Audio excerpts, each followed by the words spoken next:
बातमीपत्राच्या सुरुवातीला एक अतिशय मोठी बातमी। पंतप्रधान नरेंद्र मोदींनी G20 परिषदेआधी सर्वात मोठी आणि एक्सक्लुझिव्ह मुलाखत moneycontrol.com ला दिलेली आहे।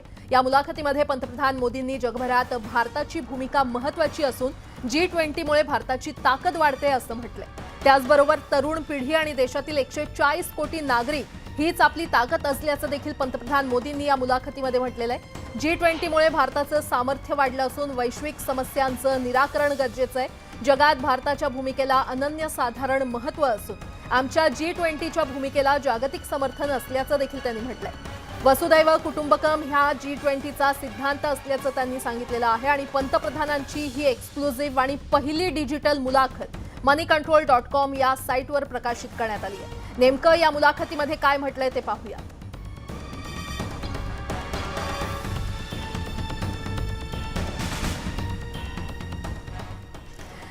तर पंतप्रधान मोदींना नेमके काय प्रश्न विचारण्यात आले होते आपण ते देखील पाहूयात। जेव्हा अध्यक्षपद आलं तेव्हा भारतात G20 साठी तुमची दृष्टी काय होती आणि त्यावर पंतप्रधानांनी उत्तर दिलं, जर तुम्ही G20 साठी आमचं ब्रीदवाक्य पाहिलं तर ते आहे वसुदैव कुटुंबकम, एक पृथ्वी एक कुटुंब एक भविष्य। हे G20 अध्यक्षपदाकडे पाहण्याचा आमचा दृष्टिकोन योग्यरित्या दर्शवतं। आपल्यासाठी संपूर्ण ग्रह एका कुटुंबासारखा आहे। कोणत्याही कुटुंबात प्रत्येक सदस्याचं भविष्य प्रत्येक सदस्याशी खोलवर जोडलेलं असतं, म्हणून जेव्हा आपण एकत्र काम करतो तेव्हा आपण एकत्र प्रगती करतो। कुणालाही मागे न ठेवता पुढे। हे सर्वज्ञात आहे की गेल्या 9 वर्षांमध्ये आपण आपल्या देशात सबका साथ सबका विकास सबका विश्वास सबका प्रयास या पद्धतीचा अवलंब केलेला आहे। प्रगतीचा पाठपुरावा करण्यासाठी आणि विकासाची फळं शेवटच्या व्यक्तीपर्यंत पोहोचवण्यासाठी हे महत्त्वाचं आहे। आमच्या या प्रयत्नाला जगभरात मान्यता मिळालेली आहे। जागतिक संबंधांमध्ये देखील हेच आमचे मार्गदर्शक तत्व आहे। सबका साथ आपल्या सर्वांना प्रभावित करणाऱ्या सामूहिक आव्हानांचा सामना करण्यासाठी जगाला एकत्र आणणं। सबका विकास प्रत्येक देश आणि प्रत्येक प्रदेशात मानव केंद्रित विकास करणं। त्यानंतर सबका विश्वास त्यांच्या आकांक्षा ओळखून प्रत्येक भागधारकाचा विश्वास जिंकणं असं पंतप्रधान नरेंद्र मोदी यांनी म्हटलेलं आहे। आणि त्यानंतर सबका प्रयास प्रत्येक देशाच्या अद्वितीय सामर्थ्याचा आणि कौशल्याचा वापर जागतिक हितासाठी करणं असं पंतप्रधान नरेंद्र मोदी यांनी म्हटलं।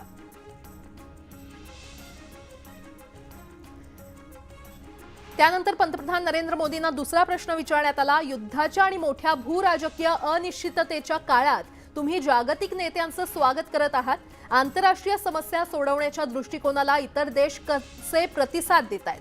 त्यावर पंतप्रधानांनी उत्तर दिलंय की गेल्या अनेक वर्षांपासून अनेक क्षेत्रांमध्ये जग भारताच्या प्रगतीकडे लक्षपूर्वक पाहत आहे। जागतिक गुंतवणूकदारांनी देखील दरवर्षी FDI मध्ये विक्रम निर्माण करून भारतावर आपला विश्वास दाखवला। आम्ही गरीब आणि असुरक्षित लोकांच्या गरजांची काळजी घेतली।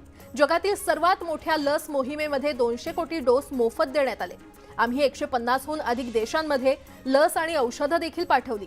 गेल्या 9 वर्षात जगाने हे देखील पाहिलंय की भारत विविध उपक्रमांद्वारे विविध देशांना एकत्र आणण्यास इच्छुक आहे, जसं की आंतरराष्ट्रीय सौर आघाडी आणि आपत्ती प्रतिरोधक पायाभूत सुविधांसाठी युती। जेव्हा आम्ही G20 साठी आमचा अजेंडा मांडला तेव्हा त्याचं सर्वत्र स्वागत झालं, कारण प्रत्येकाला माहित होतं की आम्ही जागतिक समस्यांवर उपाय शोधण्यात मदत करण्यासाठी आमचा सक्रिय आणि सकारात्मक दृष्टिकोन आणू। जेव्हा जागतिक नेते मला भेटतात तेव्हा 140 कोटी भारतीयांच्या विविध क्षेत्रातील प्रयत्नांमुळे ते भारताविषयी आशावादानं भरलेलं असतं। त्यांना खात्री आहे की भारताकडे देण्यासारखं बरंच काही आहे असं उत्तर पंतप्रधान नरेंद्र मोदी यांनी दिलं।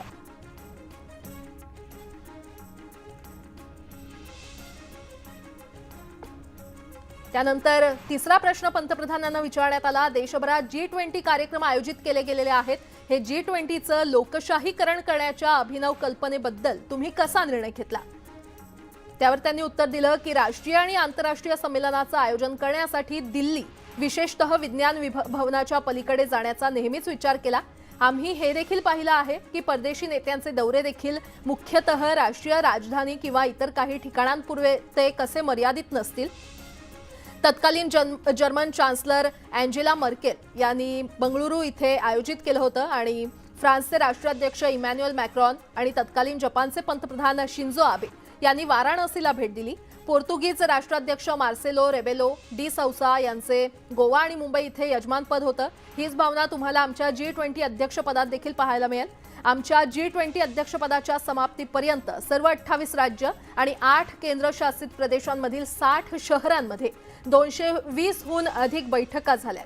अंदाजे 125 राष्ट्रातील 1 लाखांहून अधिक सहभागी भारताला भेट देतील आणि आपल्या देशातील 1.5 कोटींहून अधिक व्यक्ती या कार्यक्रमांमध्ये सहभागी झालेले आहेत. कोणत्याही उपक्रमाच्या यशात लोकसहभाग हा सर्वात महत्त्वाचा घटक आहे असं आम्हाला वाटतं, असं मोदींनी म्हटलं. त्यानंतर त्यांना प्रश्न विचारण्यात आला, G20 राष्ट्रांमध्ये भारत स्पर्धात्मक आणि अगदी भिन्न हितसंबंध कसे एकत्र जुळवून आणतोय. त्यावर मोदींचं उत्तर ऐकूया.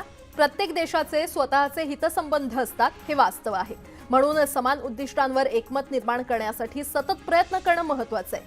संवादासाठी वेगवेगळी मंच आणि व्यासपीठ ही यासाठी जागा आहेत. तर नवीन जागतिक व्यवस्था बहुध्रुवीय आहे. प्रत्येक देश दुसऱ्या देशाशी काही मुद्द्यांवर सहमत असतो आणि इतरांवर असहमत असतो. तर हे वास्तव स्वीकारल्यानंतर त्यांच्या स्वतःच्या राष्ट्रीय हिताच्या आधारे पुढे जाण्याचा मार्ग तयार केला जातो. भारतही तेच करतोय. आम्ही जगातील सर्वात जास्त तरुण लोकसंख्येचं घर आहोत, हे वास्तव आहे. भारत आणि विविध देशांमधला दुवा म्हणून ते भारताच्या परराष्ट्र धोरणाच्या प्रसारात प्रभावशाली आणि महत्त्वाची भूमिका बजावतात. आज नैसर्गिक संसाधनं आणि पायाभूत सुविधांवर दबाव वाढतोय. अशावेळी शक्यता योग्य आहे आणि या संस्कृती विरुद्ध जगानं ठामपणे उभं राहणं अत्यावश्यक आहे, असं मोदींनी म्हटलं. त्यानंतर त्यांना प्रश्न विचारण्यात आला की भारताची G20 साठी सुधारित बहुपक्षीयतेसाठी दृष्टी तुम्ही स्पष्ट करू शकता का. त्यावर मोदींचं उत्तर ऐकूया. ज्या संस्था काळानुरूप सुधारणा करू शकत नाहीत, त्या भविष्याचा अंदाज घेऊ शकत नाहीत किंवा त्यासाठी तयारी करू शकत नाहीत.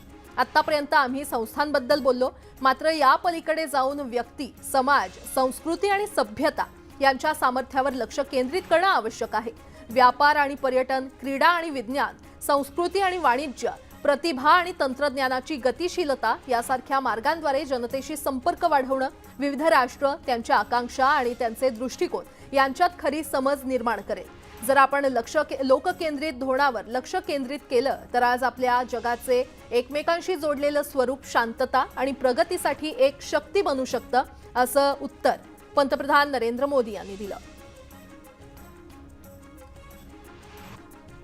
आणि त्यानंतर त्यांना प्रश्न विचारण्यात आला की तुमच्या मुसद्देगिरीचा एक उल्लेखनीय घटक म्हणजे भारत जगातील जवळजवळ प्रत्येक देशांचा मित्र आहे, जे दुर्मिळ आहे. आज G20 मध्ये भारत हा ग्लोबल साऊथचा जागतिक विश्वासार्ह आवाज आहे असं तुम्हाला वाटतं का. त्यावर मोदींचं उत्तर ऐकूयात. प्रदेशातील विविध देशांशी भारताचे संबंध दृढ होण्यामागे अनेक घटक आहेत. अनेक दशकांच्या अस्थिरतेनंतर 2014 मध्ये भारतातील जनतेनं विकासाचा स्पष्ट अजेंडा असलेल्या स्थिर सरकारला मतदान केलं. या सुधारणांमुळे भारताला केवळ आपली अर्थव्यवस्था, शिक्षण, आरोग्य आणि कल्याणकारी वितरण बळकट करण्यासाठीच नव्हे, तर विविध क्षेत्रांमध्ये जागतिक समाधानाचा भाग बनण्याची क्षमता देखील मिळाली. अवकाश असो किंवा विज्ञान, तंत्रज्ञान असो किंवा व्यापार, अर्थव्यवस्था असो वा पर्यावरण, भारताच्या कृतींचं जगभरात कौतुक होतंय. जेव्हा जेव्हा कोणताही देश आमच्याशी संवाद साधतो तेव्हा त्यांना माहित होतं की ते एका महत्त्वाकांक्षी भारताशी संवाद साधतायत, जो त्यांच्या प्रगतीमध्ये त्यांच्यासोबत भागीदारी करू पाहतोय. आपला जागतिक स्तरावरचा ठसा सर्व प्रदेशांमध्ये वाढला आणि अगदी एकमेकांना शत्रू म्हणून पाहणारे देश देखील आपल्याशी मैत्रीपूर्ण बनले. G20 सह प्रत्येक मंचावर भारत ग्लोबल साऊथ देशांची चिंता मांडतोय.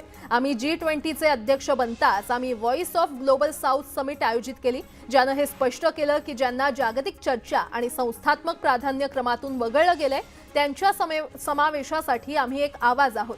आफ्रिकेसोबतच्या आमच्या संबंधांना आम्ही अनेक वर्षांपासून महत्त्व दिलंय. G20 मध्ये देखील आम्ही आफ्रिकन युनियनच्या समावेशाच्या कल्पनेला गती दिलेली आहे आणि आमचा G20 बोधवाक्य स्वतःचं असं सांगतो, कोणत्याही कुटुंबात प्रत्येक सदस्याचा आवाज महत्त्वाचा असतो आणि जगासाठी ही आमची कल्पना आहे, असं पंतप्रधान नरेंद्र मोदी यांनी म्हटलं.